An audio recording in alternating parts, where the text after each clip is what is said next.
لگا کہ حسین ابن علی ایک مرتبہ میری بیعت کر لے گا، میری حکومت کو تسلیم کر لے گا، حسین ابن علی ایک مرتبہ جو ہے وہ میری تائید کر دے گا.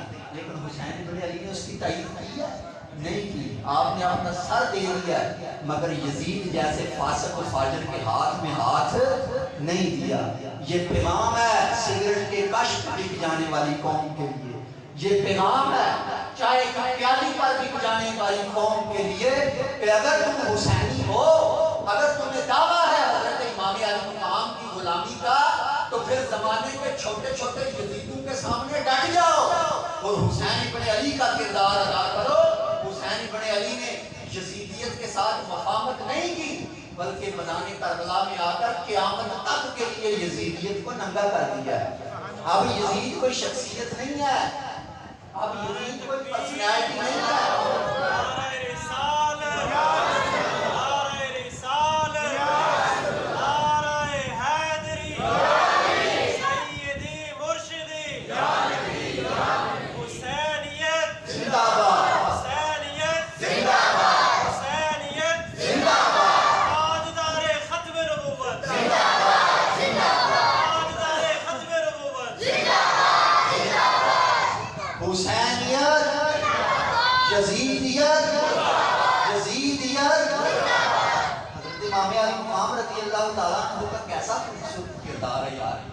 اور ہو بھی کیوں نہ جن کے متعلق رسول اللہ فرمائیں، علماء تشریف فرمائیں، رسول اللہ نے فرمایا حسین منی وانا من الحسین، حسین مجھ سے ہے اور میں حسین سے ہوں.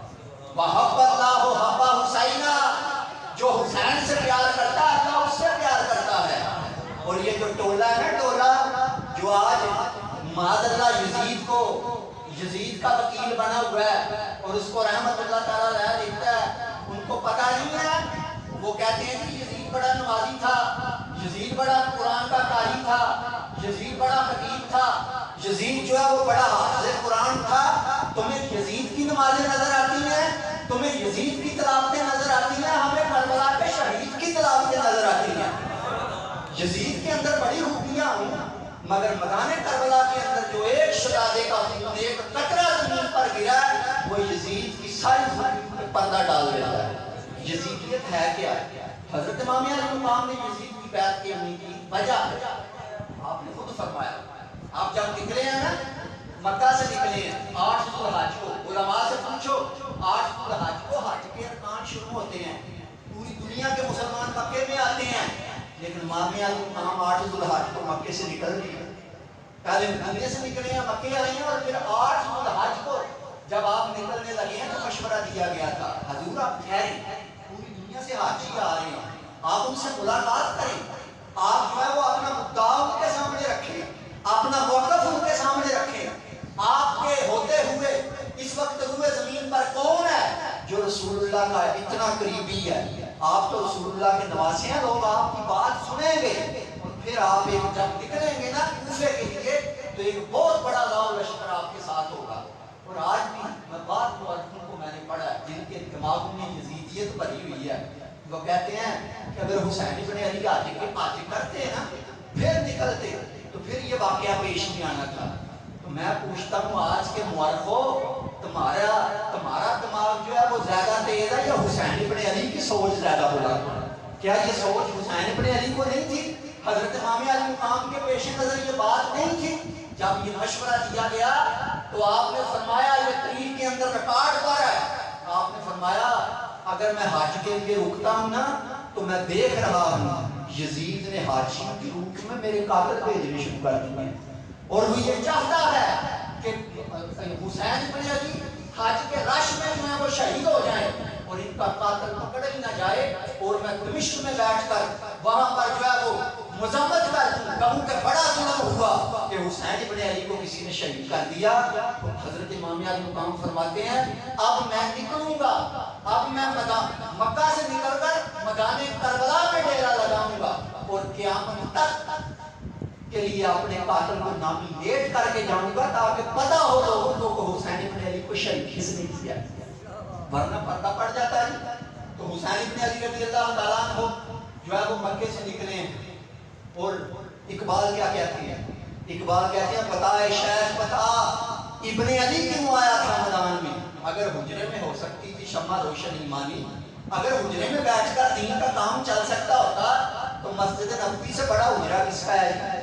اگر جو ہے وہ آستانے پر بیٹھ کر دین کا کام چل سکتا ہوتا تو رسول اللہ کے آستانے سے بڑا کس پیر کا آستانہ ہے؟ کوئی کہہ سکتا ہے میں خواجہ معین الدین چشتی اجمیری کا گدی نشین ہوں، کوئی کہہ سکتا ہے میں بابا فرید کی گدی کا سجادہ نشین ہوں، کوئی کہہ سکتا ہے میں داتا صاحب کی گدی کا سجادہ نشین ہوں۔ مجھے بتاؤ حسین ابن علی کس کی گدی کے سجادہ نشین تھے؟ وہ تو رسول اللہ کی گدی کے سجادہ نشین، اور مسجد نبوی جیسا ماحول اور مسجد نبوی کا منبر بھی چھوڑ دیا، مدینہ چھوڑ دیا، اور اقبال نے کہا بتائے شیخ بتا ابن علی کیوں آیا تھا میدان میں؟ اگر حجرے میں ہو سکتی تھی شمع روشن ایمانی، جب ایمان پر حملہ ہو جائے، جب نظام جو ہے تو بگڑنا شروع ہو جائے تو پھر حسین ابن علی میدان میں آتے ہیں۔ حضرت امام علی مقام نظام کے لیے نکلے ہیں۔ میں نے کتابوں میں پڑھا یزید کے اندر کیا نقص تھے، وہ شراب پیتا تھا، اس نے کتے پالے ہوئے تھے، اس نے باندر پالے ہوئے تھے، باقاعدہ یہ تاریخ کے اندر ریکارڈ ہے، میں مسجد کے اندر کھڑا ہوں ایسے نہیں بات کر رہا ہوں، علماء موجود ہیں، اور اس کی موت بھی باقاعدہ ایک باندر کے کاٹنے سے ہوئی ہے، اور جو ماہرین ہیں وہ کما ڈاکٹر وہ کہتے ہیں کہ جس طرح بابلا کتا ہلکے کتا کسی بڑے نا کہ وہ جراثیم پھیل جاندے نے تے بندہ ہلک جاندا ہے، ایسے طرح یزید نال بھی ہوئی سی، اے جراثیم باندر دے دم وچ بھی ہوندے نے، وہ کرے نے باندری چھپی سی، اونے اونوں کھڈا رہا سی، اونے کرے چک مار دیتا، او دے نال جناب ایس بندے دا جسم جڑا پھپے دی طرح کھل گیا، اور پانی بھی جڑا دے گلے دے اندر سی لگدا گلا بھی بند ہو گیا، کہندا سی پانی پانی، اور اے دے جڑے او چمچے کڑچے سن دوڑ کے آ کے پانی پاندے سن، لیکن غر کر کے پانی باہر آ جاتا سی۔ مجھے دسو جنہیں ساکھی کوثر دے نواسیاں کا پانی بند کر دیتا ہوئے بھلا وہ گلے کے اندر پانی کیویں جا سکتا وہ شراب پیتا تھا، یہ تھا اس کا کردار، اور حسین ابن علی کا کردار کیا تھا؟ حضرت امام علی مقام جن کے کانوں میں پہلی آواز اللہ اکبر کی رسول اللہ کی زبان سے گئی ہے، اس کے ایمان کی کیفیت کیا ہوگی؟ جس کو دابِ دہن جو ہے وہ رسول اللہ نے گھٹی میں دیا ہے، اور اس کے عمل کا کیا حال ہوگا جس نے 50 سال حج پیدل کی